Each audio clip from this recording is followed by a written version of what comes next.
আসসালামু আলাইকুম, সবাই কেমন আছেন? আজ আমি আমার চুলোতে রান্না করতে চলে আসলাম, মানে গ্যাসের চুলোয় না, খড়ির চুলোতে। তাই ভাবলাম আপনাদের সাথে একটু শেয়ার করি। একটা সময় মানে এই মাটির চুলোতে রান্না করা আমি অনেক কষ্টের মনে করতাম। তাই ভাবতাম যে গ্যাসের চুলো হলেই বেশি ভালো হয়।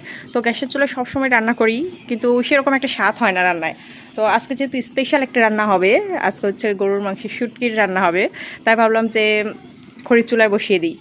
তো যে সবসময় আমি হচ্ছে চুলাটা উঠানেই বসাই, কিন্তু আজকে হচ্ছে আমার যে ওয়েটিং রুমে বসালাম, কারণ বৃষ্টি হচ্ছে অনেক বেশি। সাফানের কাজ এগুলো। এখানে হচ্ছে কিছু ফুল গাছ রেখেছে। ফুল গাছ বলতে এই যে কচু পাতা, এই গাছগুলো অনেক সুন্দর। এটার সামনে এই যে আমার গাঁদা ফুল গাছ আছে কিছু।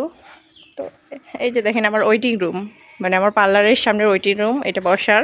তো যাই হোক, এটাকে আমি কাজে লাগিয়ে দিলাম। আর এই পাশেই আমার পার্লার। কত সুবিধা নাকি, পার্লার প্লাস রান্না সব এক জায়গায়। কে কে আমার রান্না খেতে চান চলে আসে না পুরা।